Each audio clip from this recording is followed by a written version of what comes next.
Yep. Let me know if it sounds good. I'm going to pull it up on my end, too, I just will. to make sure.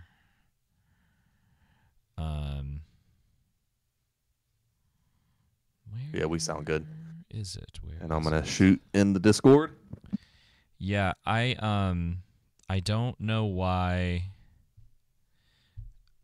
Oh, there we go. Okay, we're good. What's up, Tevin? Excuse me. Yeah, Joseph. What's up, Tevin? I don't know why.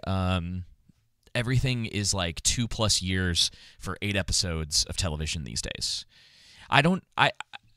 Someone's probably got an answer for that, and the reason it's kind of a question to me is because, and I know it's not 100% the same, but people used to get out 24 episode seasons every year. Right. People dog on the CW for the quality, but man, they were churning those out every year. Yeah, they were.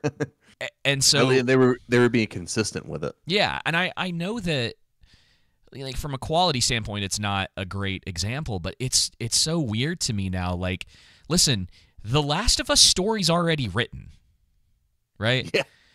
And I know with that one, it's kind of a weird situation, and I imagine they're turning it into 2 seasons because there isn't a third game. And we talked about it a little bit in the past. What's up, Whoopa? We talked about it a little bit in the past, but with Intergalactic, as far as I know, Intergalactic's probably still, my guess would be 2 years away. 1.5 2 years.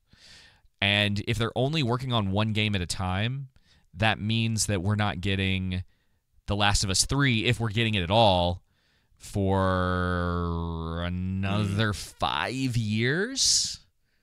It's just crazy, dude. And so I don't know what their plan is, because they're still going to be pretty far behind if they plan to release like a 4th season. I still think by the time most of the normies catch on to like the story of The Last of Us 2, you're gonna have a bunch of people check out.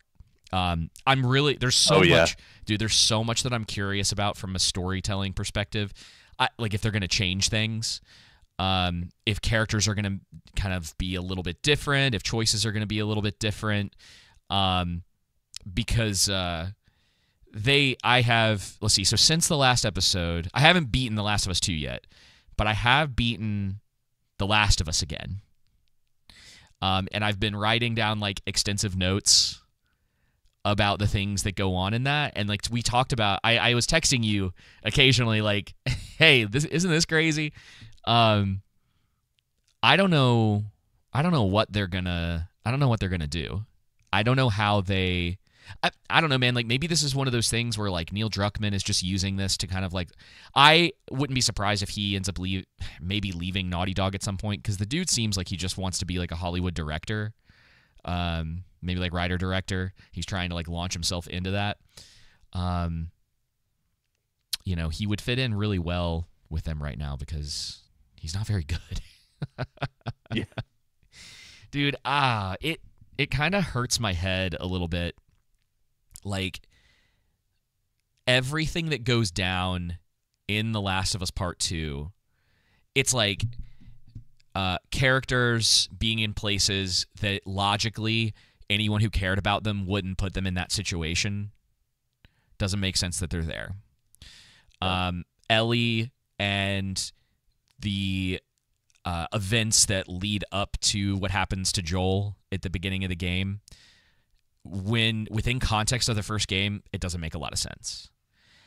Ellie's like way smarter, should be way smarter than she was in that. And if it was, and this is like, how we talk about all the time, and this is regardless of the piece of media, that writers purposely make characters dumber than they actually are in order to help the plot move forward. The Last of Us 2 is filled with that. There's a little bit of it in the first game, too. It's not as much. The first game's got a problem with some plot armor stuff, especially for Ellie. Stuff that I never noticed before.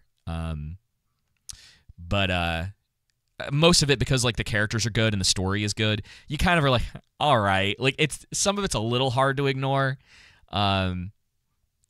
but like there's a so you remember in the first season, David, the guy that had like his own little like commune of people, like Ellie, like Joel gets hurt and Ellie meets him while she's out hunting, and they like go through, I can't, to be honest, I don't remember exactly what happens in the show, but in the game, like they get attacked by infected, and it turns out that Joel killed a bunch of David's men when he got hurt, and they came back and told him that he was with a little girl, and that's like how David knew who she was. And she gets captured, and Joel has to go save her. Yeah. So in the game, I have to go back and watch the part from the show, but in the game, David's got a gun, and at one point he aims at like direct. I mean, he's not very far away from her at all. He aims it like right at her and misses. Like, dude, I mean, it had maybe a couple feet away from her, and I was like, all right, guys, like maybe. And this is the kind of stuff, and I see this in different types of like mediums or whatever, but I've noticed it's kind of just because I started playing like Uncharted again, because I'm trying to get a grasp for like Naughty Dog's writing with like the new perspective that I've got on a lot of that stuff. Yep. Uncharted's way better, by the way, the games. But they still do some stuff where it's like, you have a gun, and then like the game and the story like conveniently forget that. And it's just like, it's like, come on, guys, like this is simple stuff where like you watch this and you're like, we have to get rid of the gun.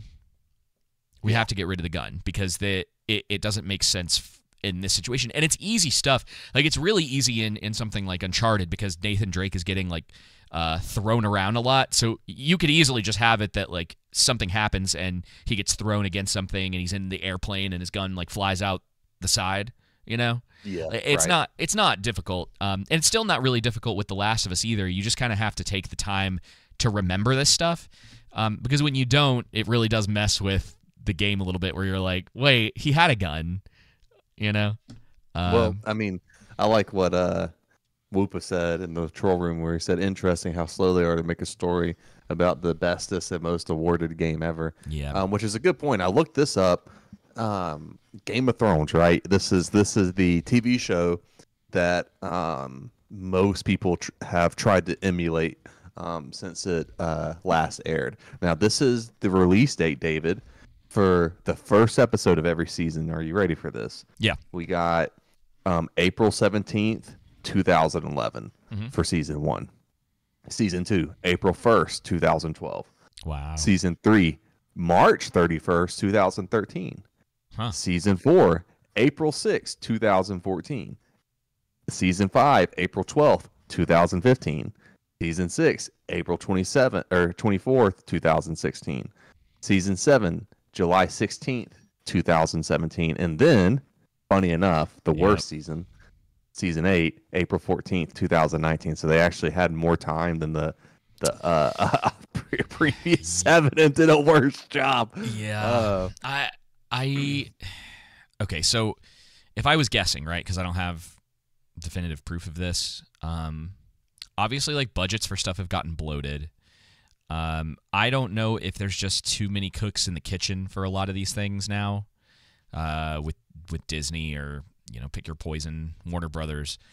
And so a lot of these projects, I mean, dude, we talked about Batman 2 getting delayed until, what, 2026? Is that right? I think it's Is it 20? It's 2077 now. 2027? 2077. Yeah, for real. Hey, we're going to finally see that Robert Pattinson movie. And it's like, Penguin.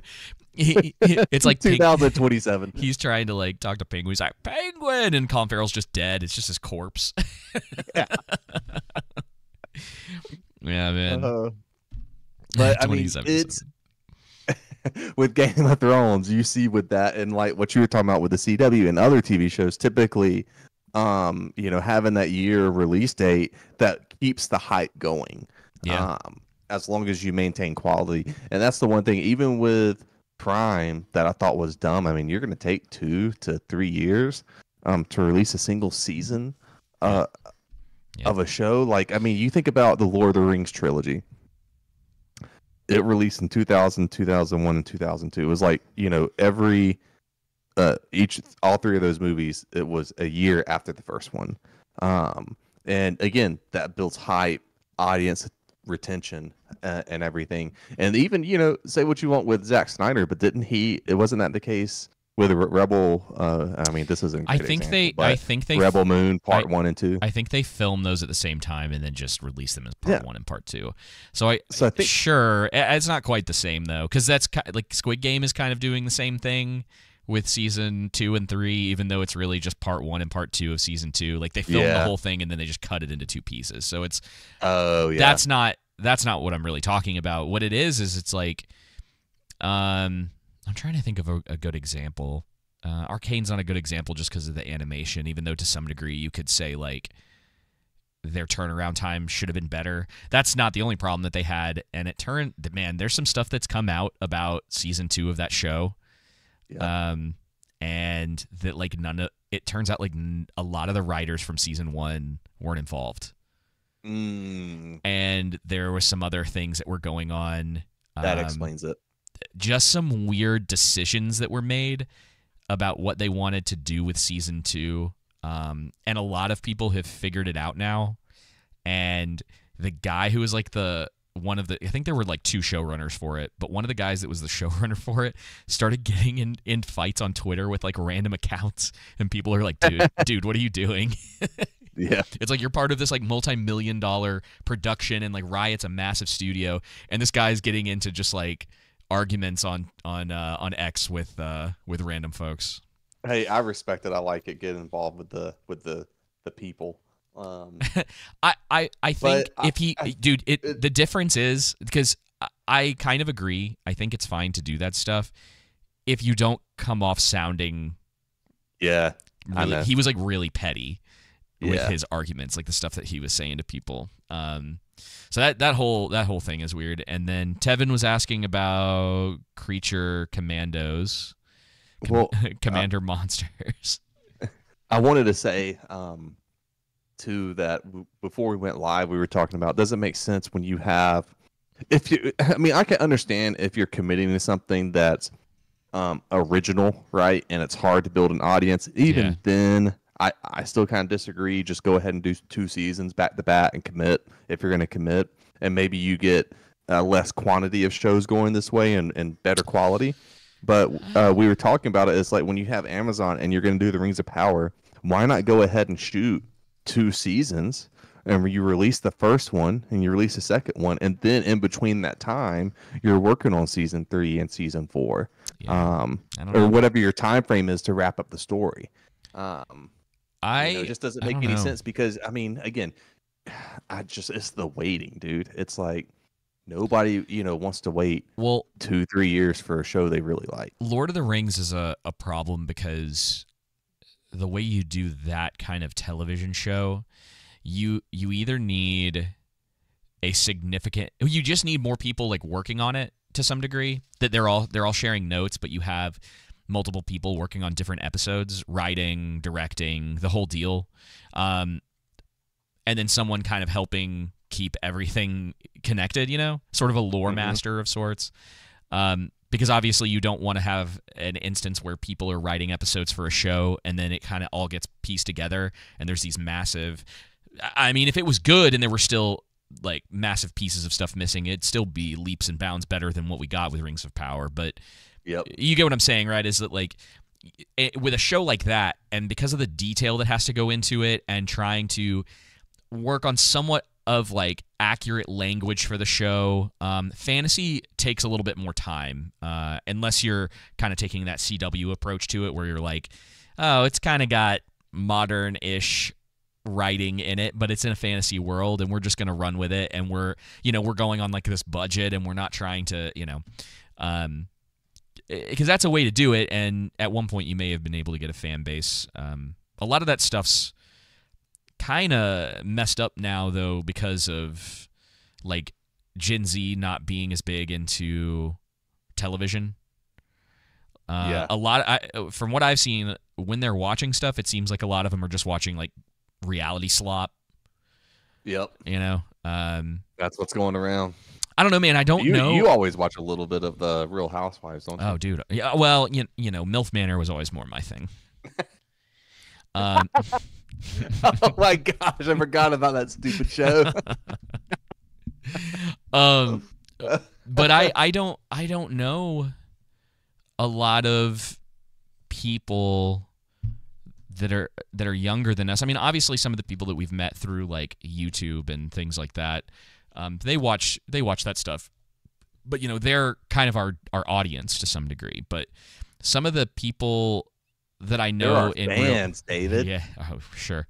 Some of the people that I know in real life, like most of them aren't like, you know, people are like, oh, like what are you doing this weekend or whatever, and I'm like, oh, I'm going to see Nosferatu, and they're like, no what? You know, who? Yeah, or trying to talk about like Lord of the Rings or. Is that new Ariana Grande and movie? Bro, did you see that picture of what's that lady's name that co-starred with her? Oh, Cynthia Erivo. There's a picture of her, maybe from the Golden Globes or something like that, where she looks like Nosferatu. Oh yeah, dude, it's crazy. Oh man. I saw that picture and I like, dude, I'm telling you, I don't know who has convinced women of two things. Number one, really like, and there's some women who can pull off really short hair. But number two is the long freaking fingernails. That's like, dude, you know, the long fingernails, the septum nose ring. Because it's like most guys don't, you know, it's not for us. Yeah, it's not. No. Of you know course what not. I mean? Yeah, the nails thing. I had this conversation. Funny enough, talking about this stuff, I had that conversation with someone recently where I was like, "What's up with that?" And they're like, "Well, girls have always done their nails," and I'm like, "No. You don't understand. It's not the same. Like, it's not the same as when I was younger. Like, girls were not that obsessed with like the acrylic detail, and like a lot of them are getting them longer and like pointier or whatever." I'm telling you, hey, like now don't get it me must wrong, be. though. It's social media. Some of them could be like a freaking could slice a neck open. Oh, some dude. of them fingernails, dude. Some of them are so long. I'm like, how do you exist? I saw this one video. How do you wipe your butt? Girl, David, they had to be like 12 inches, and that's what I was thinking. She was trying to eat, and she had to do it such a certain particular way. I'm like, how do you wipe when you use the restroom? Yeah. The best and worst in 2024. We're talking about how do women wipe? Welcome to the show, show, have guys. Extremely long fingernails. The But and here's my thing. I don't have any brothers or anything like that. I just have grew up with sisters, and and even and my wife also, she doesn't have long fingernails. And neither did any of the women in my family. So that's the aspect. I don't know, how does that work. It's like, I'm telling you, it's like a social media trend. Something on TikTok, something got all of them like it was some sort of weird collective thing that happened, and it's not every girl, obviously, but like I've noticed it is very, very trendy now to have like longer fake fingernails, and then they're usually designed in some way on them, which the design part I can get. I kind of get it, yeah. Like it's just the length, man. Why do you want like a 4-inch long or 6-inch long or 12-inch long fingernail? That's the part I'm like, that blows my mind. Whoopa subscribes for our tangents. It's just the show, guys. It's how it goes sometimes. We are gonna get into the stuff from this year, for sure. I think you're gonna be surprised. By the way, I think I'm probably the only one in the U.S. in the world, maybe, that's gonna have this in my top 3, and I genuinely mean that. That's okay, because I'm pretty sure one of the ones in my top 3 is something that nobody's really been talking about it. I'm just kind of a fan, so Bill Banner, the movie, tis in my top 3. I think at least one of our top 3 is going to be the same, though. That's my guess. I don't know, because we haven't really talked about it, which is the way that I like it. Movie wise or TV show wise? Movie wise. TV show wise, I don't know. We'll probably have at least one similar one up there, I'm sure. But But yeah, man. We ready to get into it? Yeah. Man, there's so much. I've been playing so much of these like Naughty Dog games, dude. Let me say this, and then we can move on to our actual. Okay. So, I started playing The Last of Us 2 again. I started streaming it again, and I've just been like, and mostly because I'm trying to prepare to some degree for when the show comes out, because there's going to be a lot of talk around golf clubs, maybe. There's going to be a lot of talk about it. I mean, we'll see if people like it as much. I'm curious if it's going to split the fan base the way that the game did. Like if there's going to and I obviously there's a lot of people who are already split. There's a lot of people who watch season 1 that hate part 2 of the game. And so I'm curious, and like I still think that the show was like fine, but it misses a lot of the beats that the game I think got right the first time around. That Bill episode in the show, I think after playing through the first game again recently, it really does annoy me that they decided to completely change that. Mostly because the way that like Bill being gay in the game is sort of like brought out in the story is like very subtle. It's not the main focus of who his character is, but there's like a couple emotional beats in there that have to do with that. And I'm just sitting there like, when did we throw subtlety out the window? Because the first game has a lot of it, and in areas where you're like this works so well. Like, what happened? Yep. And so clearly back in 2013, that's what I don't understand. Yeah, Naughty Dog, along with a lot of other studios, not just gaming, but like movies and television as well, there was still subtlety that existed in some of this stuff where people kind of held back, and it wasn't like they had to put everyone's like, because The Last of Us isn't a love story. Well, it is, but not in that sense. It's really about Joel and Ellie and like Joel's loss and how he kind of like finds that again in someone, and in his own sort of way, and in kind of a dark way, like his redemption in that. It's just like between The Last of Us Part 2 and then them changing that stuff somewhat in the show, I'm just like, what happened? Yeah. What happened? Like, Bill was so cool. It would have been an awesome moment to have a similar thing from the game play out in live action. And instead we got, a weird third episode, like gay romance. And it's just like, I don't know. Yeah, it was strange. Just very. I'm glad that first game exists. I'm glad that there's they're not gonna go back and like George Lucas it and turn that whole Billstown thing into that, and yeah. But then like I have always been a really big fan of the Uncharted series, and I literally just beat the third one. It's been a long time since I played that one specifically, and the story's kind of cool, but dude, I think that game is kind of not great, and that was a game. See, that came out in 2011, and I won't go into details about it because there's a lot to it. Some of it's like story contrivances, but a lot of it's the actual gameplay. It's just kind of not that good, and the third person gun like shooting aspect of it is not. It's not real tight, and the maps and the way that all of that stuff is designed just feels kind of bad. And it's weird, man. Like, even on normal difficulty, I was just like struggling to get through it. Like, I was just getting pissed off at like all of these little things that are like, this doesn't feel good. Like, it doesn't feel challenging in the way that it should. It's kind of hard to explain. And I just was like, man, because I bought that game back when it came out, and I only ever played through it once, and playing through it again, I'm like, I think I know why I only played this one time. The multiplayer was good, and I love Uncharted 2, and I think they nailed it with that. And then there seemed to be a misstep with 3, and I want to go back and play the fourth one again to see if like I don't know if like my taste has changed or if like I'm just better at critiquing this stuff now. It's crazy, man. Like the review that IGN did for that game back in 2011, it's 4 minutes long. They gave it a 10 out of 10.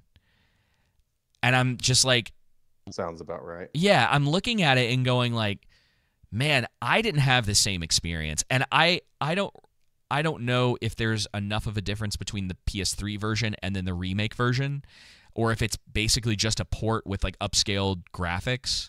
I'd have to look into some of the detail of that, but it's really weird, man. Just be like, this just doesn't feel tight. Like it borderline felt rushed. Like they just didn't polish it enough in their final stages of it just to get it out to the market in time, you know. And the team got split at the time between that and The Last of Us Part 1. So I don't know if that had something to do with it too. So if they lost some talent on that end and they were just trying to like push it out, and some of the polish got like overlooked. I don't know. It's been on my mind for the last couple of days because I've just been like, it's just weird, man. Like where we're at now, and then like going back to certain things and being like, maybe some of this stuff wasn't actually as good as these outlets and people on like YouTube were telling us at the time, you know? And then like I probably chalked it up to like, maybe this one's just not for me. Right. You know? Instead of it being like, oh, actually, maybe this isn't very good. Ooh, Ashura's Wrath. Maybe I need to look into that. That's a good idea. Okay, let's get, sorry, last tangent. Joseph, what do you want to start with? Television? Let's do movies. You want to start with movies first? That's fine. Yeah, and let's leave television for last. Okay. Do you want to start with on a positive note, or do you want to start on a negative? Well, I guess in honor of Elon Musk changing the rules on X potentially, maybe we should start with the positive. Yeah. Right. I have a lot on here I want to talk about because it's not even just... I think I've kind of definitively got my top 3 and my bottom 3. I'm not sure if the order I've got them in right now would be like my final, like this is definitively 1, 2, and 3. But they are my top 3 of the year regardless of the order currently. Okay, what's your top 3 of the year? So I have Snack Shack, which I talked about. About. That came out earlier this year, sometime over the summer, I think. And it's kind of a bit of a nostalgia thing. They just don't make a lot of like little indie movies like this anymore. Just about like these kids in high school and their summer experience and the the love triangle, and they're just kind of doing their thing, and like they're painted in like a pretty positive light, but that's also the stuff that gets them in trouble. And then like their friendship is kind of like tested over this girl. It's really, really simple, but it's also something that like just stood out to me this year as something that I really, really enjoyed. It's something I want to go back. I keep trying to find a physical copy of it, but it's not. They don't have a physical version of it anywhere, at least not yet. So I'm still kind of holding out for that. All right, your turn. Okay. I'm gonna go Doom Part 2 is one of them. Okay, didn't make not number 1. Yeah, not number 1. This one. Doom Part 2 is number 2 for me. Okay. And only because there weren't that many movies I liked this year. See, that's kind of where I'm at right now. I think...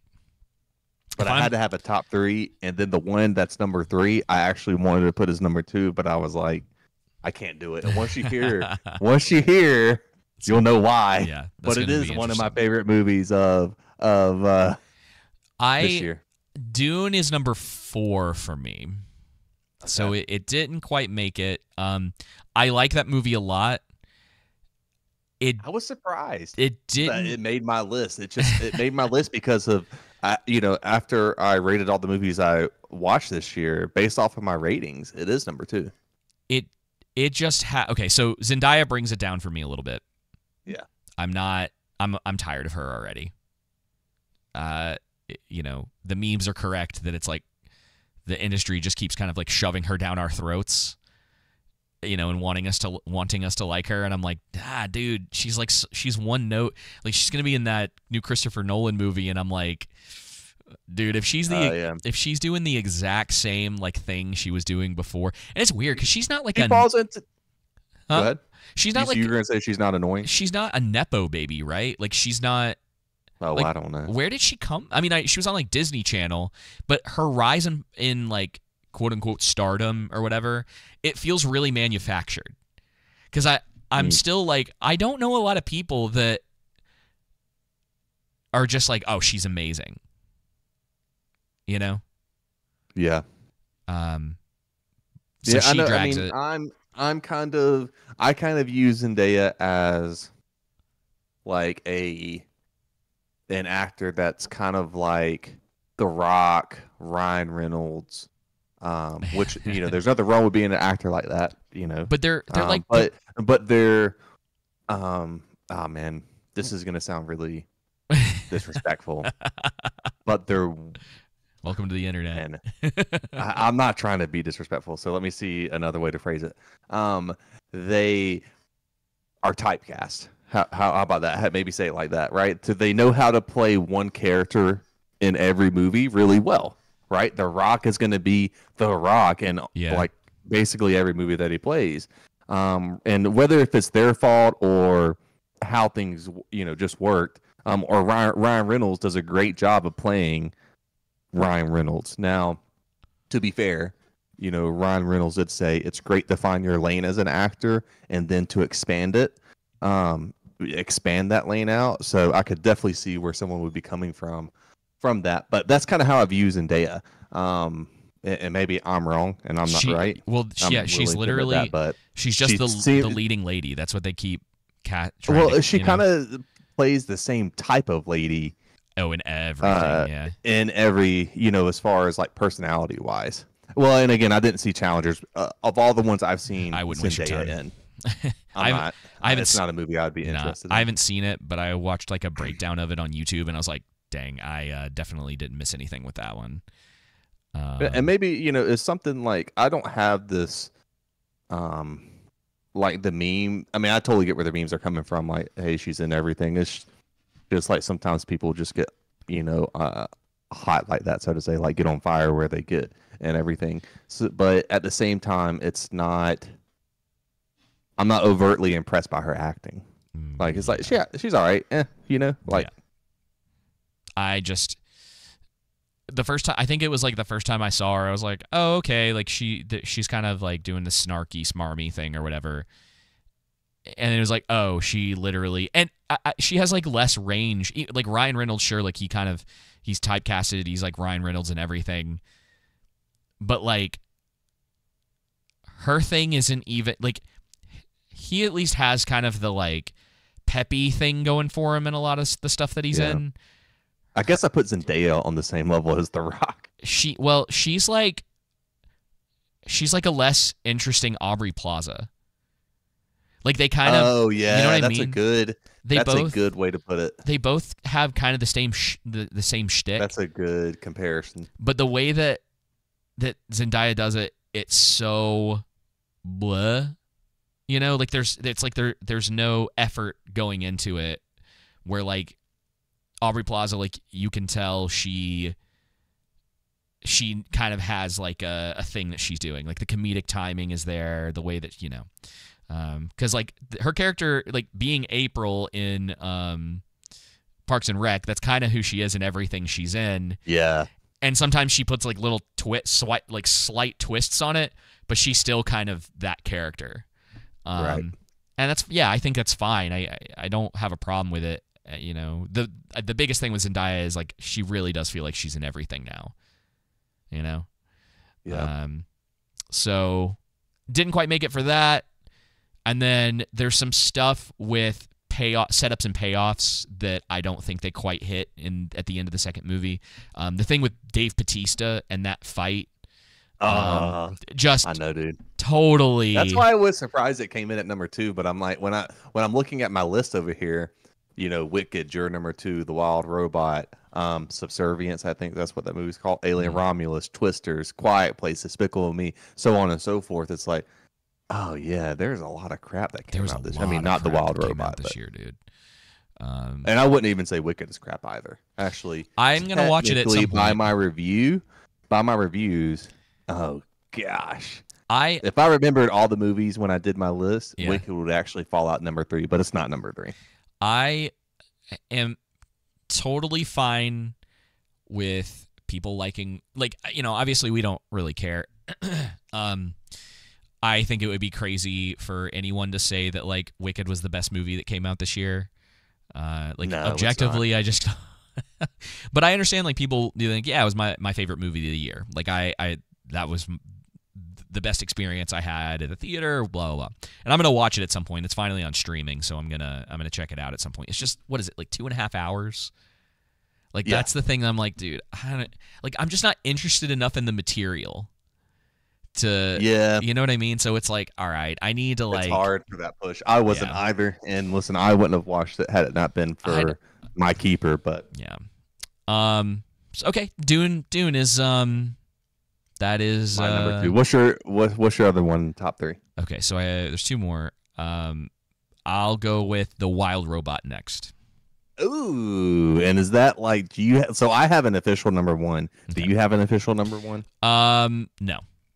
Okay. Only because I'm not. So I'm doing them in order. So I've actually done 1, and then Wild Robot's at number 2 for me right now. Okay.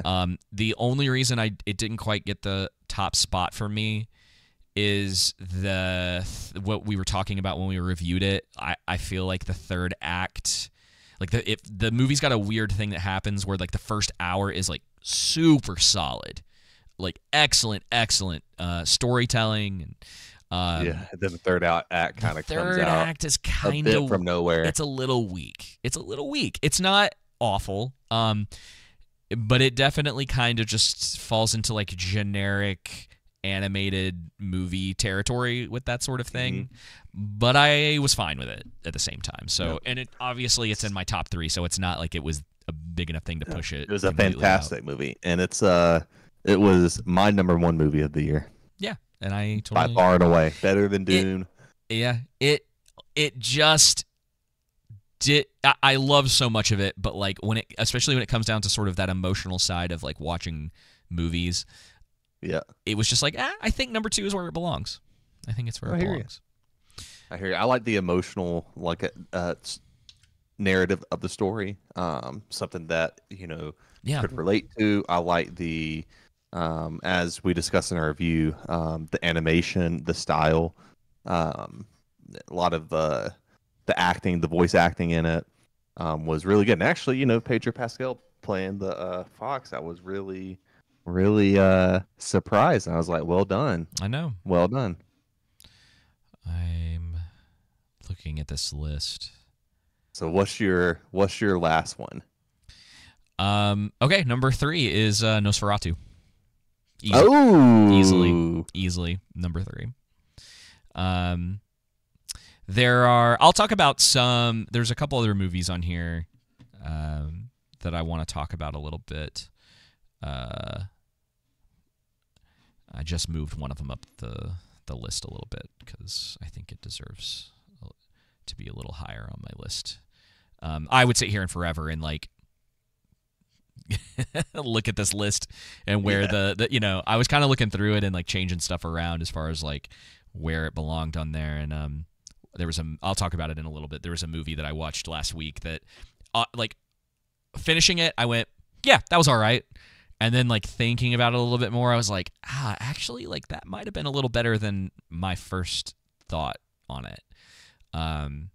So anyway, but yeah, Nosferatu, from like a just film nerd perspective, it is great. It's beautiful. It's just so well acted. It is, when I told Justin when we left the theater, I was like, when I tell people that I'm a fan of horror movies, like Nosferatu is like what I'm talking about. it has like what you're kind of like looking for in that, but without it just being like stuff jumping out at you.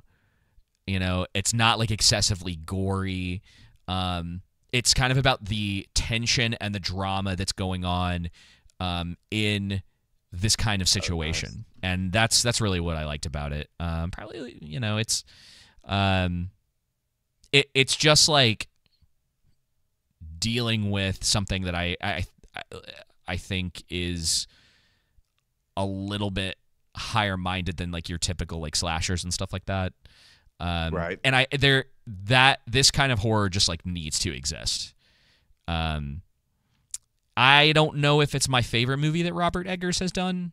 But I just appreciate him and want him to keep making the kinds of things he's making, because without stuff like this whole like movies in general are just kind of would be like a little bit worse off without him being there. And I feel the same way for the like I don't like everything that Denis Villeneuve has put out, the guy that did Dune.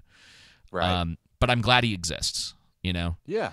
I'm glad that he's like doing what he's doing and hopefully like inspiring people to be like, dang man, like how do I do stuff like that, right?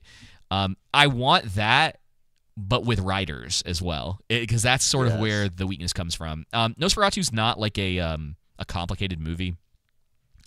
It's pretty straightforward, you know. It's basically the Dracula story, and I think the acting's great, dude. William Dafoe. Honestly, man, he has range. He may be one of the best actors who has ever lived. Yeah, he should play Mary Jane.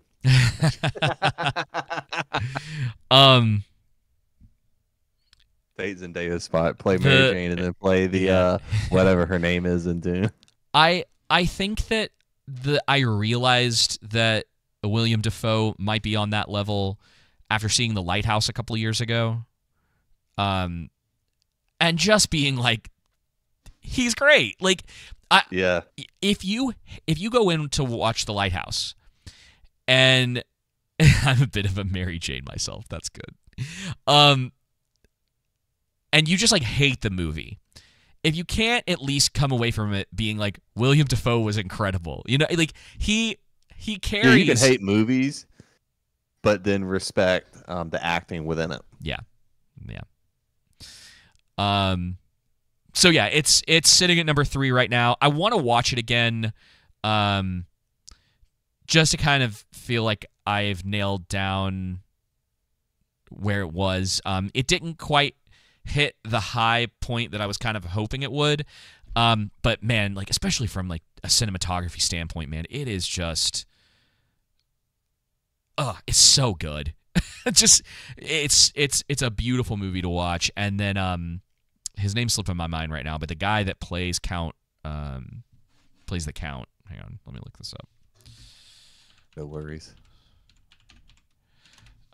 He's the guy that played Pennywise in It. Oh no, never mind. I'm thinking freaking the Gotham show. Bill Skarsgård. Penguin. Bill Skarsgård. Oh yeah, Skarsgård. So his performance in that, man, I mean, like you'd never know it was him. Between the makeup and like the way that they do it, and like they keep him hidden in the shadow. Colin Farrell acting. More so, honestly. Like Colin Farrell, you know, you can kind of at times see it's him in the suit. He doesn't look like anything like himself in this. They really like go like full out with it. But it's cool, man, and I wanna I think some people, pretty much like everything Robert Eggers puts out, some people are going to like this and some people are going to hate it. Yep. It's just how he's controversial, and again, that's one of the things that I like about him is like it's kind of, well, Nicholas Winding Refn's not exactly the same. I'm not even sure if that's how you pronounce his name, but you know, he did Drive and he's done a couple other movies. So I like Drive. He did I like Drive as he well. did He a has his own movie- artistic flair. Yeah, he did a movie called Only God Forgives, which I think is terrible for a couple of different reasons. It's kind of just nonsense, to be honest. It had a cool trailer, though. And then, what was the other movie that he did? He did one with Ellie Fanning. Oh, yeah. That wasn't... It was like... Some of it I liked, and some of it I was like, oh. You know, it didn't quite hit home for me. Yeah, but so he was always kind of controversial, I think. And I'm always kind of fine with that stuff because I there's a place for it. And I think in the same with any kind of like fandom type stuff, I always think there's a place for those arguments about the merits of like a specific movie or a director or like pick your poison, right? It's the details and it's that kind of stuff. That's where those arguments should be. And that's the stuff that I feel like we've gotten away from over the years because everything kind of gets focused on DEI and a lot of those other Woke topics. Yeah. And everything. And it's like, okay, like I think there's a place to talk about those things. I just don't like that it's the major driving force for a lot of conversations these days. Yeah. I just miss being able to be like, all right, let's have like an actual, we're going to pick a movie and we're going to discuss the merits and what we liked and what we didn't like, why it worked, why it didn't. Maybe we'll come to other conclusions. Maybe we won't, but those are the things we're going to talk about. And it's not just going to be like, well, Sweet Baby Inc. was involved in this game. And it's like, great. Yeah. Sweet Baby Stink. Listen, we get it. Agrabota wasn't that great, and Ragnarok, that game's still good. Well, my number 3 movie. Are you ready? Drum roll, please. My third favorite movie of the year was Madam Web. No way. You did not. For all the wrong reasons. It was so bad. It was so good. I was just dying laughing throughout the whole movie. Like, why are they doing this? It struck me as like, you remember like those early like 2000s to mid 2000s when people were trying to figure out how to make a superhero film. That's what it reminded me of, like that kind of nostalgia. And just like, why is he on the wall right now? Well, guys, we made it 3 years, and I guess this will be our last episode of the show. I told you it was going to be a hot take. It was so bad. It's like a comedy movie to me, but because they're not trying to be comedic in it, they're doing their best, right? You know, the writing and even the editing and just the cinematography. And it's like, why are we doing, so many different things? And so it was one of the most entertaining movies of this year to me. So I'll agree and again, with you to my a rating degree. was a half star for that movie because that was the lowest I could go. I had to rate it something. I'll tell you this. I have 1, 2, 3, 4, 5, 6, 7, 8. I have 10 movies underneath Madam Web on my list. Okay. So like, to give an example, I liked it. It was more entertaining to me than Subservience, Aliens, Twisters, A Quiet Place Day 1, Despicable Me 4, Furiosa, Ungentlemanly Warfare, obviously Rebel Moon, the Bricklayer, Beekeeper. I understand not liking Furiosa, but having Furiosa underneath Madam Web is crazy. Madam Web is so entertaining, bro. I could watch it again just for the laughs, man. It's the laughs, David. Okay. Like, I was laughing from the beginning to the end of that movie. If they weren't trying to get me to laugh, it's just it's so bad it's hilarious on every level. Writing. And I know it's not the actor's fault, but the acting, the cinematography, the editing, the directing. So every facet of that movie is hilarious to me. Uh-huh. Better than Damsel. Well, dude, yeah, Damsel was terrible. Godzilla versus Kong. It's better than a Fall Guy to me. Again, it's just like the entertainment value. Like, it was, oh man, so funny. It's such a funny movie. Fair enough. I told you it was going to be a hot take. Yeah, that's pretty crazy. It's so great, dude. Um, Oh man, the subway scene is by far one of my favorite scenes in that movie. I have so many questions. That's one of the movies like that's it's a movie I wish I could have been a part of this movie and from the writing standpoint and then when they're actually shooting this and then too like this gets through producers, this gets through executives, and people greenlight this every step of the way. And I just wanted to be a fly on the wall just to see why that was happening. And the other thing I thought of too, as far as I didn't watch the movie, but one of the things when I was thinking about watching Craven was I wonder why Sony just didn't make a Venom 3 movie and have Craven hunt Venom. And then put Madam Web in it. I don't know. I don't think they were thinking that hard about it when they were making those. No. Yeah, I agree. There's like some entertainment value for it. I didn't find it clearly nearly as entertaining as you did, though, because no, you didn't. There's like sections of it that are, and then there's just sections of it being a massive slog. And I was like, okay. Oh, I was rolling, dude. I was rolling through that movie. It's one of those movies that's so bad it ended up being good to me. Like it was just hilarious. So I'm gonna buy that movie. On that bombshell, well, it's the Blu-ray is like $17 right now. If you're ooh, that's too much. I thought it was gonna be $5. You can get it used for $10. That's still Blu-ray. Too much. I'd only go $5 or under. The DVD is more expensive on Amazon than the Blu-ray is.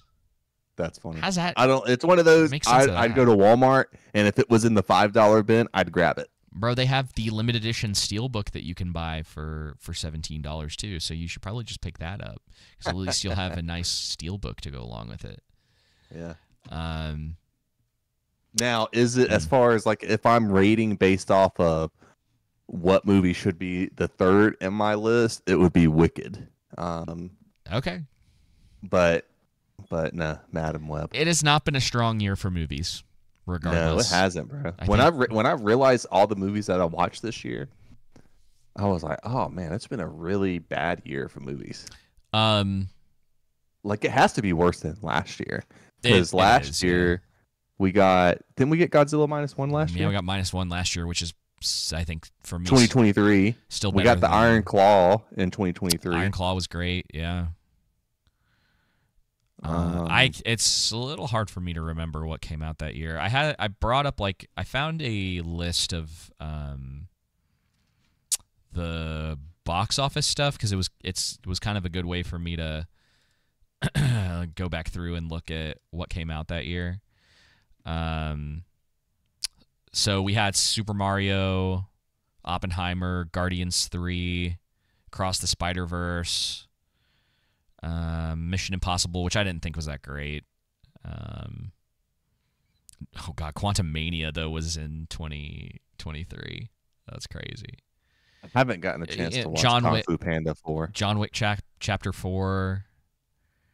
Great the movie. Meg 2, which I found to be very entertaining. I know you hated it. Yeah.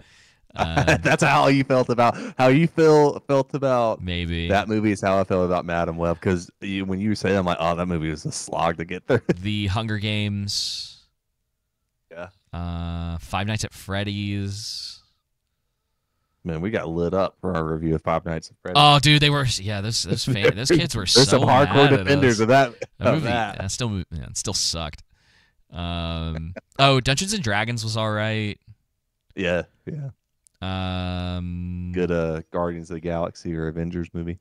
Blue Beetle, which wasn't good, but Gran Turismo was really good. I still haven't seen that. Yeah, I really liked that. Edgar Wright's directing a new movie next year. Yeah, I hope it's better than was it Last Night in Soho? I think is what it's called. That movie. Oh yeah, that movie was not very good. And it had Matt Smith in it. And I was expecting something more than what we got from it, and it just turned into it kind of just turned into a ghost story a little bit, you know? And I was like, Yeah. it didn't land for me. I was so disappointed, dude. Like, I left the theater and was like, oh, that was the thing. Let's see what else came out last year, if there was anything else we missed. There was a bunch of stinkers last year, too, though, dude. Yeah. Just There was. some good stuff. A lot of stinkers still, though. I hope things get better in 2026 and 27. Because I think this year is still going to be 25, you a don't hard think? year. Yeah, some people are like, oh, look at all of like the stuff that Marvel's releasing. I'm like, yay, more slop. Ugh. Yeah, Do I have to? I know. It's just gonna be. You're going to make me go see it, I bet. Wait, see what? The Marvel movies this year. I don't know, man. Like, I'm not all. I won't be going to the theater to watch Captain America. I'll tell you that. What else is Marvel putting out this year? I will watch Daredevil. I'll watch Daredevil. We don't need to review it or anything, but I'm gonna watch it because I like the original series. So I wanna see if they can even get close. I think it's probably still gonna be bad. I imagine it will be very devoid of character-driven stuff, and we'll just kind of get sort of the hollow shell puppet version of what we had before. So it's like all of the people will be there, and there will probably be some decent action in it, but none of the story and or character stuff will be in it. Because allegedly they're trying to bring the Punisher back too, and I'm like, okay. Like, we'll see, but like I have no like expectations for any of this stuff. Like, it would be stupid for me to be like, oh man, high hopes for Daredevil, high hopes for them bringing the Punisher back. I doubt it. Well, but because I gotta get out around 8. What's your? You want to get into the top 3 of worst movies? Yes. Well, I'll go the opposite way this time. Number 28. Easily was Rebel Moon the Scargiver. Oh, yeah. Easily. Just because the other two are bad. Okay. But I got to hear your other two now. The other two are bad, but Scargiver is bad in a... You just hate Zack Snyder. In just like an incredible way. It's a bad movie, right? There's some other stuff on here that is bad, but it's pretty generic bad.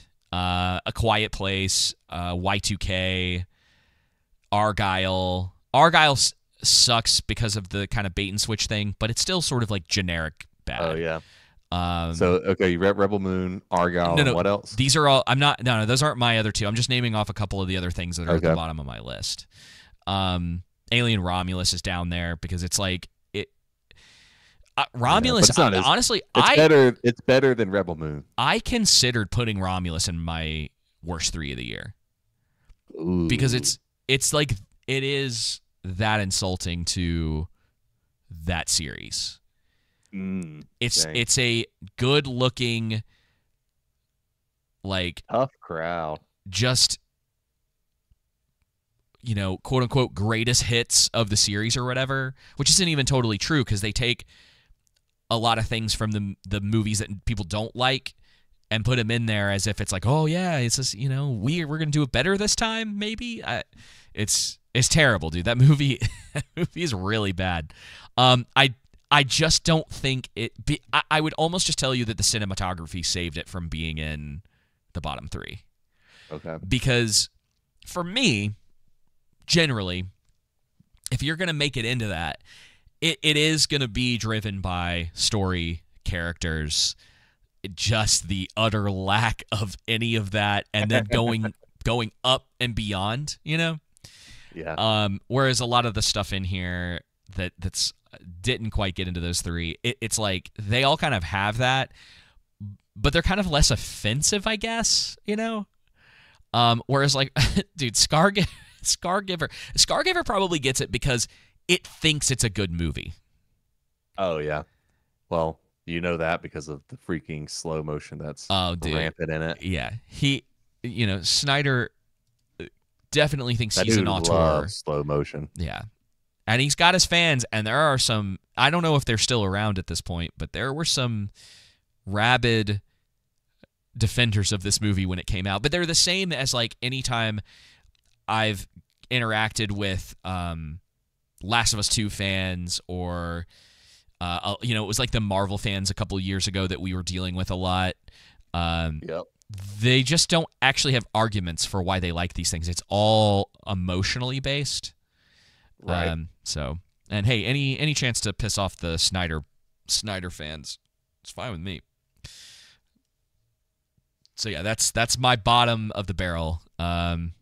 So it's your turn. Okay. So what were your 3 movies that were bottom of the barrel? Oh, I've Rebel only told Moon? you one.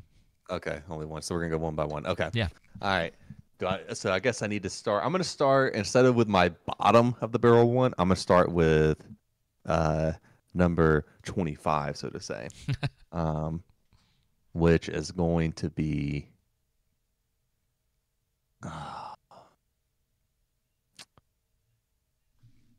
Let's see here.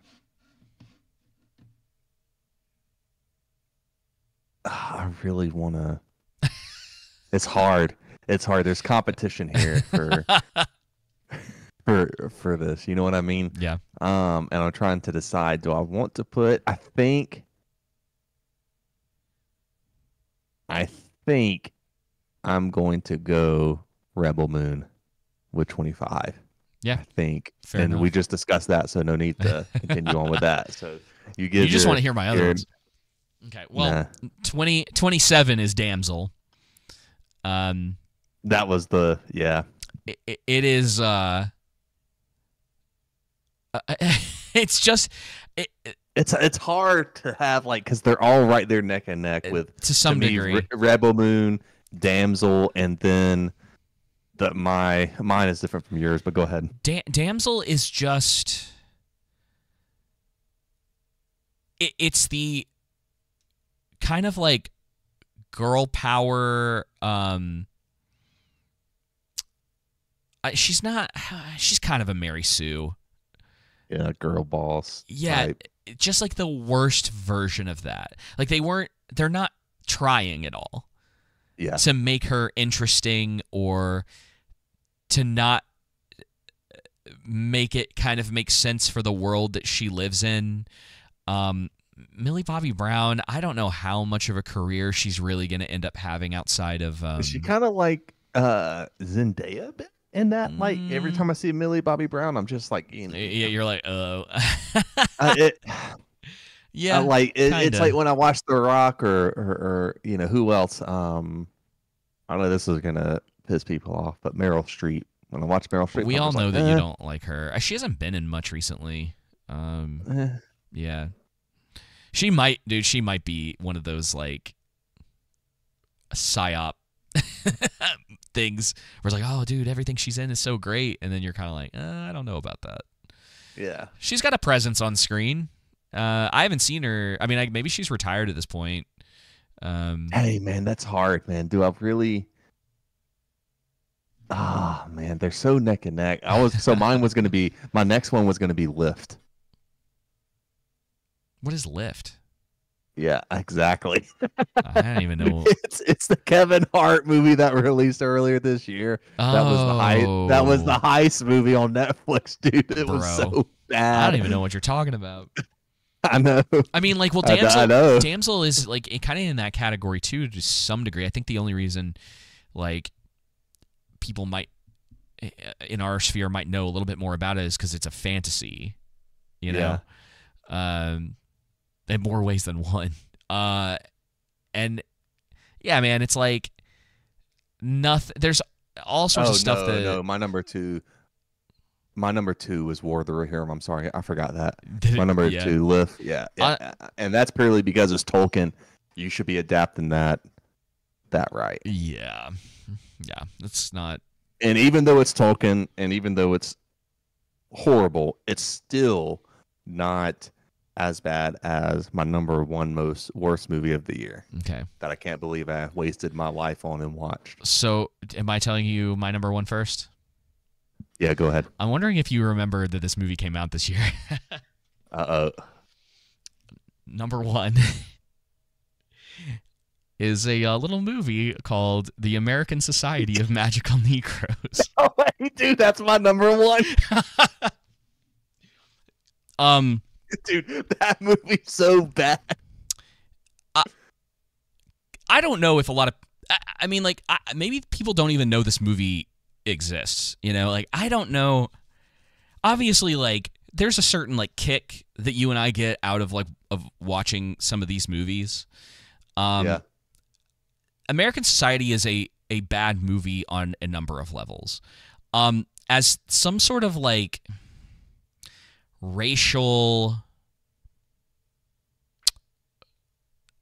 like social talking point, people should be embarrassed that this wants to speak for them on any level.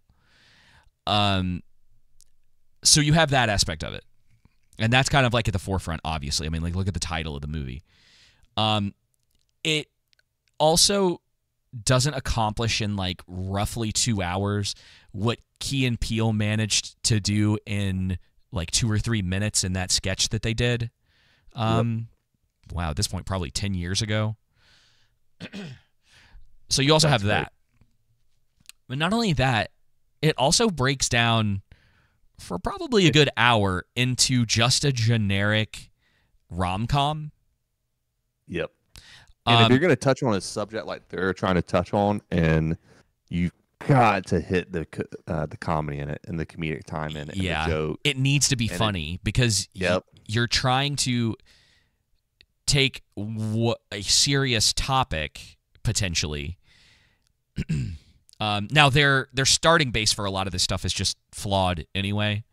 The movie's not well thought out at all as far as like what it wants to say or what it's trying to be, obviously. But yeah, very, very weird in the way that it's handled. I actually think that the girl who played his love interest was a pretty good actress. She was doing the best she could with the material that she was given. But that's about as far as it goes with that, you know? I mean, like, there's little things in, well, definitely not in Damsel and Rebel Moon, but there's tiny things in some of these movies that weren't very good this year or that were just straight up bad. Little things here and there that you can, like, pull out. You know, like Y2K is a terrible movie, but the concept of what they were trying to do is actually kind of interesting. As you know, being around at that time and being like a kid at that time, and all of the like, call it propaganda if you will, but like all of the talk that was happening about like, you know, computers are all going to shut down, they're not going to know what to do when it switches over to 2000, which was stupid, especially in hindsight, but even at the time it's like stupid to think that was the case, that for some reason it wasn't going to be able to handle like a little bit of change in the numbers. So like the concept there is interesting, and it's like all of the technology that comes to life and starts killing people. It's like, it's fun, you know, fun, goofy, like kind of movie. But everything else about it, also Rachel Zegler being in it. But yeah, American Society, just it's insulting on a lot of different levels, man. I think Rebel Moon's worse for a number of reasons. One, it wasted way more of my time. I think this idea that it thinks it's a lot, like that it's a great movie is also something that puts it way down. Mm-hmm. I get American Society and Damsel could actually be switched there. I think they can easily be interchanged as far as like 2 and 3, but yeah, I mean those are easily the worst 3 movies that came out for me this year. Quiet Place almost made the list, but again, it's more normal bad, you know. Man, Alien could have made it further down this list, but there's just some garbage this year. Dude, there was. So yeah, and then unfortunately it's like too much garbage this year, and it's gotta be worse than 2023, man. It's gotta be. I want to give Yeah, I'm gonna say it's definitely worse than 2023, just Yeah. because 2023 there was more movies that I like really liked. Yeah, I think me too. Like I'd rather have a handful of movies that I really really like, and the rest of them be trash, than have like 10 movies that are like, all right, they're good, but there's nothing that really eclipses that tier one list. You know what I mean? Yeah. Yeah. I mean, I'd rather have everything be tier one, but it doesn't work that way. Yeah, 2023 wasn't a bad year at all compared to 2024. I mean, still a bad year, but yeah, I was just going over it. Yeah. Indiana Jones and the Doll. That was last year. Man, Yeah. I think that was my number one, like, that was the worst movie. That was definitely the worst movie that came out in 2023. Yeah, that was for you. Like, holy moly. All right. You ready to get into TV shows? Yeah, I wanted Best to. and worst? So, there, some of this stuff that ended up in the middle of the pack was interesting to me. I wanna mention one that I don't know if I want to push you to watch it at some point. There's a movie with Hugh Grant that came out last year called Heretic. Yeah. That I think I know what you're talking about. I think you might find it interesting at the very least. It attempts to do something that you don't see very often, which put it a little higher for me. It's not amazing, but it's got a lot of interesting things to say, and you don't see something like that done very often. The Substance ended up at number 5 for me because I think it's really, really well made. Obviously, it's just not gonna be for everybody, Right. But I appreciate again that's like it exists because unlike American Society, The Substance does a much better job at telling a story, and then the sort of, you could call it the meta of the story, all of that stuff, the themes and everything that it's trying to get across in the movie, all of it works together in tandem, and it's much more focused. So and then I actually have already seen my first movie of 2025. So, yes. Wallace and Gromit, Vengeance Most Foul, is quite good. It's Nice. very wholesome, and I appreciate that because we don't get enough, like, it's similar in like with the Wild Robot, like just want some more wholesome stuff. Good old fashioned, like, doesn't have to be like the most serious of subjects, It's literally it's literally you can request for us to do a review. Doesn't mean we will, but we will consider anything that you guys ask. Yeah, I mean, I'll probably watch it. Just depends. Review requests. Yeah, I mean, like, it just kind of depends. You already know that we do. We've talked about it on the show that we did. Yeah, man. So like, I think that, I don't know if the rest of the year is gonna go that great. I put Wallace and Gromit on my 2024 and 2025 because technically it doesn't come out in the state. It didn't come out in the States until the 5th, but it came out in parts of Europe, I think, in 2024. So that's how I was able to see it early. But I'm technically making it a 2025 movie because I needed to start my 2025 list, and you have to have a movie on there for the list to actually like be able to be saved.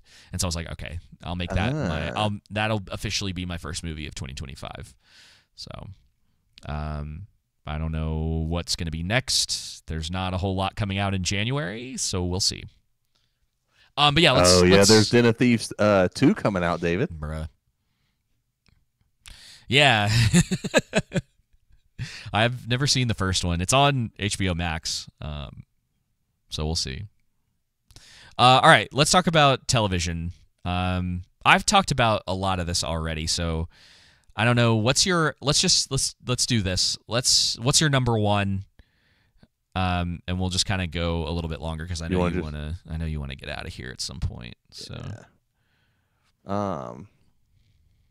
So I'm sorry, I'm trying to go back to my films. All right, mine are all in my head.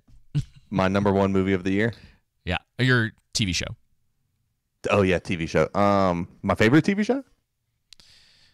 Yeah, what was number one? Or are we doing worse? No, Penguin. No. Okay, yeah, figured. Yeah. Now it was really, really hard. I really wanted to say Shogun, and I was going back and forth even all day up until the podcast. But I was thinking about it, and to me, I kind of go to the finale of the Penguin, and I go to the finale of Shogun, and which one would I want to go back? Well, which one did I go back and watch again, and would I want to go back and watch again? And it's the Penguin, and it's mainly because I think it's both are really good and neck right there. Yeah. But there has to be a 1 and there has to be a 2. And I really wanted to put Shogun on. And I actually think I don't know, they're both really good for very different reasons. Maybe, but I have to go with the Penguin because that last episode, maybe there's some recency bias that's coming in. That's possible with this. That's fine. Man, it's just hard, dude. I really, really like Shogun. Yeah, television was definitely a little better than movies this year, for sure. Yeah, and Shogun and Penguin really would be 1A and 1B, but I can't cop out. I gotta say Penguin. Okay, that's fine because Shogun's my number 1. And obviously Shogun's my number 2. And Penguin's my number 2. I think that you're right. Like it's so hard to really pick between the two. They're so strong for similar reasons and different reasons. I love what Shogun does, and like I think the biggest, is we kind of disagreed about it when Shogun was out too. Like I'm pretty much fine with the ending. Yeah. Because like I just enjoyed Shogun is a show that like I like every single episode I just enjoyed watching every single one of them. I think that the character work in that show is so good. It's so good, and it's something that's lacking in really no, I would say it's pretty good in all 3 of the shows I picked. But again, it's lacking in so much of the other stuff that it's like seeing it in that the writing in Shogun doesn't. I might be exaggerating a little bit, but it hardly feels real. With just the way that everything in that plays out, the way that the characters interact with each other, the way that the structure of the writing in that show, it's so clever and like humorous at times, and then like they balance some of the humor with the very like serious nature of everything that's going on in the show. Like it takes that show takes itself very seriously, but it also weaves in just that little bit of humor, like situational humor. Yes, in those situations. And that situational humor never undercuts the tension. Yeah, exactly, which is something that's missing today. It's it doesn't have really the hard Marvel humor thing that gets pointed out with like a lot of other stuff. And so and then obviously Penguin's my number 2 because they've done so much with that. It's the biggest surprise of the year for sure. And that's why I gave it number 1, because I thought that the Penguin was more surprising that it ended up being as great as it was than Shogun. Yeah, well, I think we kind of had a feeling Shogun was just going to be good. Like, I don't think there was a lot. There was definitely less doubt, Yep. And it's a comic book movie by DC, or comic book TV show by DC. And so and it was just, man, it was just really surprising. And there may be some recency bias, and I will probably regret my decision tomorrow and wish I did Shogun, because I really, really enjoyed. I can't say enough good things about Shogun. I mean, just really well cast. Yeah. Really great direction. Yeah. Really great cinematography, editing, writing.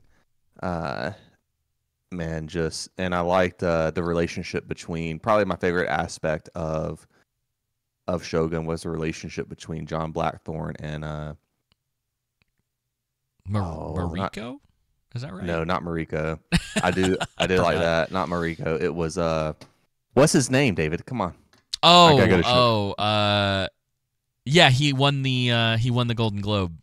Yep. For best supporting actor. Don't get me started on the Globe. Oh, dude, I know. It's so stupid. Dude, yeah, Kristen Milioti got Yubashigi. Kristen Milioti got absolutely robbed. Dude, absolutely. She is incredible in The Penguin. Yeah. But it's kind of like Patty getting robbed for House of the Dragon. Yeah, so he got robbed that's too. why screw freaking award shows. Yeah, they don't know what suck, they're talking dude. about. Yeah, they True Detective, dude. True Detective. Jodie Foster, God, dude, one Christina and Milani, and also the Sophia that plays Griselda in the Netflix cartel drama. She did it better than Jodie Foster in freaking True Detective. True Detective sucked. Yeah, dude. No one talked about it. The one or two people that saw it were like, no, it was a terrible show. And then somehow, it's so stupid, dude.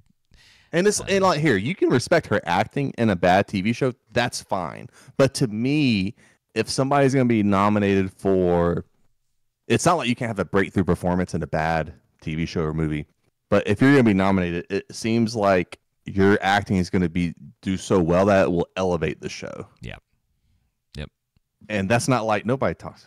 True freaking Detective Jodie Foster season 3 or whatever it is. Like, give me a freaking break, dude. Over them two actresses, no. Yeah, it doesn't make sense. No. That's somebody paid some money for that award. What is her name? Hang on. There's somebody else too. She was the second lead in The Gentleman. She was great too. Let's see. Oh, The Gentleman. Yeah, I don't know why her name is I won't be able to tell you. Kaya Scodelario. Yeah, or Kaya. She was great too in The Gentleman, which was my number 3. Easily. Nice. Just like, it's crazy too because Shogun and The Gentleman were so early in 24, but they both stuck with me through the entire year. I just, nothing else really came close. Obviously, like, honorable mention to House of the Dragon. There's a lot of stuff that I like in that, a lot of good character work, but it didn't make it. It didn't quite live up to the first season. I think Patty not being in season 2, well, he was a little bit, but like obviously he didn't have the same kind of role. I think that really hurt season 2 a lot. But nice. Well, House of the Dragon was your number 3? Was my number 3. Yeah, just because again, not a lot of TV shows that I liked this year. And I tried getting into Silo. Based off of Zach's recommendation, by the way, bro. I did my best, Zach. That's all I could say. I did my best, and it was because he said that season 2 was good. And Zach's, I've gotten to episode 5 of season 1, and man, I'm like, do I want to press in? Because if you say something's good, if you say season 2 is good, I'm like, man, I really want to check out season 2 then. But it's like, daggum, I got 5 more hours I gotta get to before I get to season 2. It is a bit of a big ask. And I was talking to my keeper about it, and it was just like, honey, I feel like I give you 3 hours of my time. By the end of the 3rd episode, I should be hooked into your show. And it's just, especially when they're an hour long. A lot of people like it. I know, man. I'm trying. Maybe I just need to keep pushing through. It's like over here looking at. But there really wasn't Apple anything TV. else that I watched that I could say that I would rise above House of the Dragon. Fair enough. We don't have to spend a lot of time on the worst 3. I think at least 2 of the things that are on my list we've done extensive conversations about. Yep. And then one of them is something I think we did talk about too. And to be honest, I was thinking I had 1 and 2, and then the third one I was like, what else came out this year that I didn't like? And then something popped in my head. I was like, yeah, that was pretty terrible. Probably deserves to be down there. What's your worst TV show of the year? I mean, it's easily Rings of Power. Yeah, same. I don't think anything else. Big surprise there. Yeah, shocker, right? I don't think anything. I mean, and it obviously it's a couple different things with it, because it's the disrespect to Tolkien, it's the blatant stealing of Peter Jackson, of the Peter Jackson stuff, homage, quote unquote. So stupid. Yeah. And then just in general, it's terrible. The plotting, the pacing, the character development, if you can say that that's a thing. I don't know. It doesn't even look that good. Yeah. Yeah, it's that's the same thing with freaking War of the Rohirrim, man. That anime is terrible, dude. I mean, there's parts that are really good, but there's a lot more parts that are really, really bad. So yeah, easily the worst movie, the worst TV show of the year. You know, what's your number 2? I'm curious. My number 2 is True Detective Night Country. Oh, okay, fair enough. I haven't seen it. I had no intention of ever seeing it. Do you want to know what my number 2 is? What's your number 2? It's Arcane. Oh, I was going to put Arcane, but I thought True Detective was more of a slog for me to get through than. Fair enough. Definitely, Arcane is way more disappointing, and I didn't watch The Acolyte, so that's not on my list. Oh, I only made it through half of The Acolyte, so I can't. Maybe that should have been the other one. Ooh, man. No, I'm taking. No. I gotta take back my my Night Country and put. I gotta put. Oh man. Nah. I'll give it honorable mention. I'm keeping it Night Country number 2. Heard. Yeah, man. Arcane. Man, obviously Arcane season 2 is my third worst show. It is a pretty looking show, but season 2. It's the disappointing factor for sure. Yeah, the shipping. Yeah, the shipping, a lot of the stuff that obviously came out afterwards about it that just showed the lack of care for season 2. And it's obvious in the show. I heard someone it sounds like they made the same mistake, and this hasn't come an original thought from me. I can't forgive me. I can't credit this person because I don't remember who they were that said this. But they said it was kind of like Mandalorian season 1, or maybe it was Mandalorian season 2, which I haven't seen either one of them, to where after the success of the first one, they got more concerned with using it as a jumping off point rather than just focusing on the story. And that's one of the impression problems I get with Arcane season 2 is like, well, let's hurry up and wrap this up so we can do other things we really want and have this entire expanded universe. And it's like, guys, just finish Arcane. So Arcane's a weird one because it sounds like they don't even know. So they're like, the showrunner kind of thinks that Victor and Jace are like dead. You know how they like disappear? Remember how we were talking at the end of that season where it's just sort of like, okay, so where are we with like the characters at this point, right? Like we kind of know where a couple of them are, but it was completely unsatisfying for one thing. Like it is, dude, even thinking about it now, it's kind of making me mad. The only reason it's not the worst of the year is because Rings of Power exists, and because Rings of Power is just utter trash and is still going for some reason, and that there's this like weird fan base for it that will die on the hill of that show being good regardless, but it's there's a lot of people that are in that camp for season 2 of Arcane. I think it's gonna lose. It's already lost a lot of steam, I think, with those people. And you'll always have like that little group of people that thinks it's way better than it is. But yeah, man, it reaches nowhere near as close as season 1. There are pieces of it that in a much better show would obviously work. But it's just, they don't, dude, the stuff with Heimerdinger, like, there's so many storylines they just completely rush that they don't do any justice to. We have multiple episodes of the show talking about the problems with Arcane season 2. Yeah, I mean, it's definitely number 2. And then I actually would probably say it would be unfair, because I was going to say Avatar, but then when you mentioned the Acolyte, the Acolyte has to be number 3. I mean, it is such a garbage piece of television. And it deserves to be mentioned because it might be that final nail for Star Wars. Like, I think if in 10 years or so we look back and we're like, and like Star Wars just like doesn't exist anymore as like a thing, really, the Acolyte might be that final nail, man, because that came out and like that Skeleton Crew show came out and is getting zero coverage, really. Nobody cares, I think Acolyte was the thing that just finally like pushed it over the edge.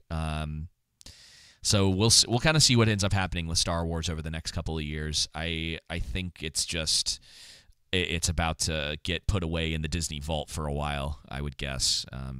It can't be making them money at this point. So yeah, we'll see, man. But honorable mention to Avatar: The Last Airbender. That live action show was terrible too. My honorable mention was Dune Prophecy. Which I finished it. I did finish it. Well, it's getting a season 2, so. Oh gosh, I don't even know how I heard that, dude. Somebody watched it apparently. Maybe it was already. Yeah. Maybe they already. Maybe it was me. Maybe they already heard my review. Yeah, we'll see if after season 2 if it gets canceled, because I wouldn't be surprised if it was something that like maybe they were guaranteed 2 seasons, something like that. Yeah, it could be, but I mean, it's just like focusing on the sisterhood was a mistake, and I kind of think with Dune. Again, I'm not a huge Dune fan, but I really, really enjoyed the first movie. The second movie obviously was my second best movie of 2024. Yeah. But I still think it's like a solid 85 movie, maybe 80. But yeah, the Dune movies are solid. They're clearly like the Zendaya stuff is annoying, but like they are solid movies. Like the second one is definitely not as good as the first one. Yeah, but. And I enjoy watching both of them. Like Dune was definitely one of the best theater experiences I had this year. Yep. I did enjoy watching both of them as well. It's just the second one was very cold, and there were some things that were rushed, or maybe rush isn't the right word, but didn't make sense for how easy, like, the battle scene with Batista, like how that went with the Harkonnens. But anyway, with the sisterhood and watching both the two movies, it seems like a better decision is like sometimes something should just be a mystery rather than providing answers for it. And that's kind of how the sisterhood, in my opinion, I viewed them. And I think focusing on them in a show was a mistake. But it's not that a good writer or a great writer couldn't elevate that and make a great TV show out of it. Could have been a huge surprise, but I just really didn't anticipate how boring and cheap everything would seem. Well, the cheap could be cheap in the writing, not in the production. Because the production, it looks really good. Yeah. And they definitely put money into it. It looks just like Dune. But I mean, it's a really boring show to get through, and there's not an entertainment factor at all. And some of the decisions they make, you can see coming from a mile away. Some of the decisions they make, it's like, this character wouldn't make this decision. This doesn't make any sense. It really seems like a HBO production of a CW show. That's probably the best way to say it. As far as writing wise, it's like if you took a CW show and elevated it production wise, but kept everything else the same, and that's this show. There's too many expedition dumps. It's the pacing is extremely slow. There's not really any. There's no likable characters in it. Which is it's when I say likable, you can have characters that are terrible people, but they're entertaining. Like we talked about with Damon, right? He's not necessarily. He's like he could be the greatest hero, right? There's endearing qualities to him, but there's obviously horrible qualities to him. And he's not necessarily the best person morally speaking, but he's a very intriguing and interesting wild card character. Yeah, nobody's really like that in this show. I mean, the Emperor's a wuss. He doesn't have any agency, even though he's the Emperor. And I don't know. It was a terrible show. Now, I don't know if I talk in depth about why True Detective sucked, but it definitely wasn't because of Jodie Foster's acting. Her acting was fine. It's Jodie Foster. But it's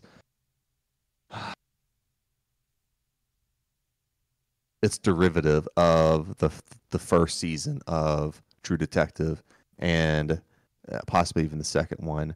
And it's the pacing is slow, and it's fine if something's a slow burn, but a slow burn implies there's going to be a payoff, and there's not really any payoff. And then the mystery is choppy and easy to figure out. It's just, I don't know,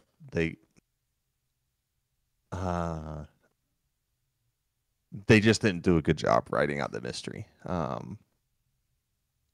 And they also, again, it was too long.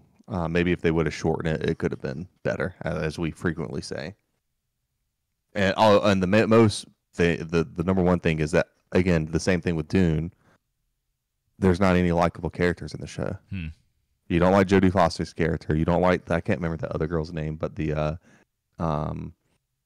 native Alaskan lady. You don't, she's not a likable character. All the male characters are toxic, so it's just like, I'm not surprised. And none of them are interesting. So yeah. No surprise there. But yeah. Oh gosh. Tevin was saying that he's starting to get into 40K. Yeah, man. Be careful. I don't. Oh, I'm sorry. Yeah, Zach. The freaking tape was just hard for me to get through, dude. Yeah, bro. They spend too much time talking about that. What is that? Is the tape is that a silo thing? Yeah, it's a silo thing. Okay. Yeah. I pulled up Apple TV. I'll finally subscribe to it and start kind of knocking out some of the stuff on there. Apple TV is such a weird one, man. Like, they must just have enough money that they're funding all of their own projects, because all of that stuff seems to be like pretty well received, but I don't know anybody that's watching any of it. Oh yeah. That's the problem, right? Yeah. A few people on here, obviously, like Zach has talked about it. I know some people were really into that Ted Lasso show. Oh yeah. But yeah, I don't know. Most of that stuff is just kind of. I've watched Shrinking, and it's kind of like a raunchy therapy comedy.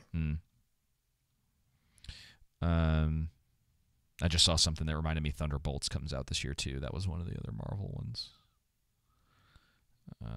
But yeah, and I guess next week we can talk about anticipated movies of 2025, and if we happen to watch a movie, anticipated stuff. We'll just call it anticipated stuff. Yeah. Helldivers is getting a movie. Did you see that? I did see that. Horizon 2, but nobody really cares about Horizon. Bro, Horizon. So what was it I was playing recently? Oh, okay. I'll tell you this. This is my last little anecdote or whatever. So it just reminded me of it. So I played through Death Stranding, which is a game created by Hideo Kojima, the guy that did Metal Gear Solid. You're basically a UPS delivery person in the middle of a post-apocalyptic world that also is inhabited by ghosts. It's so kind of a weird game. talk about divisive, man. After Metal Gear Solid is this like pretty well received, thing, and he makes this like really weird game after that, like really like good looking weird game. It's got like Norman Reedus is like the main character, and it's got a bunch of other people in it. Funny enough, I didn't know she was in it because she wasn't really like well known at the time. But Margaret Qualley, who was in The Substance, is one of the main characters in Death Stranding, and I was like, oh hey, it's her. Weird stuff. Anyway, so I played that, and it's a weird game because one of the things this drives me crazy across the board, regardless of the sex of the main character. But this is something that happens in Horizon all the time too. It's one of the reasons I stopped playing it. Everyone constantly just sings your praises as like the most incredible person who has ever lived ever. And it is the most boring writing trope, I guess, that exists. Right. Or it's at least one of them. So it's weird in Death Stranding because from like a story perspective, it doesn't totally make sense that the main character is the only one that's able to do the things that he does. There's not a lot of like lore, I guess, about that. But then like Horizon is also annoying because like the main character, she kind of like saves her. You could say saves the world, I guess. It's been a while since I played that first game. But the second game, literally everyone that you run across thinks you just like are the most amazing thing ever. And everyone has to constantly tell you that. And I hate that, dude. I'm losing my voice. But yeah, I just wanted to mention that because it's like a writing thing that, dude, it drives me nuts. It's like, I need some more conflict here. I need like something, and it just doesn't. I hear you on that, man. Yeah, Whoopa, Whoopa, if you can like Whoopa, if you decide to play Death Stranding, or if anyone decides to play it, the best thing to do is just play through the game, like hit the main quest, don't do a lot of the side stuff because you'll probably burn yourself out with the mechanics in the game because it's kind of long, and then the ending is really annoying because the game keeps giving you like credits, like it wants to roll credits, but the game won't end. It's so infuriating. But it looks really good, and the acting is really good in it, and there's some cool stuff in it, as far as like the way that like they sort of do life and death and like some of the stuff that goes on with that. I think it's just like it's very imaginative, and that's why I've always liked Kojima. But anyway, Joseph, do you have anything else you want to add before we get out of here? No, sir. Cool, dude. All right, yeah. So yeah, next week, I mean, we'll see what we do. It might just be kind of casual or whatever, but we'll talk about stuff that's potentially coming out. Obviously, we're gonna be doing The Last of Us Season 2 in April, so we have a little time before that. January's going to be a little quiet. It's always a little quiet as far as like actual stuff to discuss.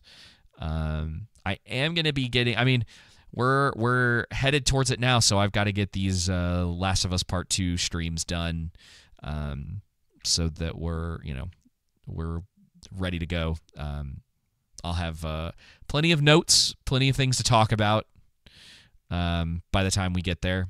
And I'm really curious. So it's not just the specific Joel thing, Joseph. There's a lot of story beats in it that I'm curious if they're going to change things.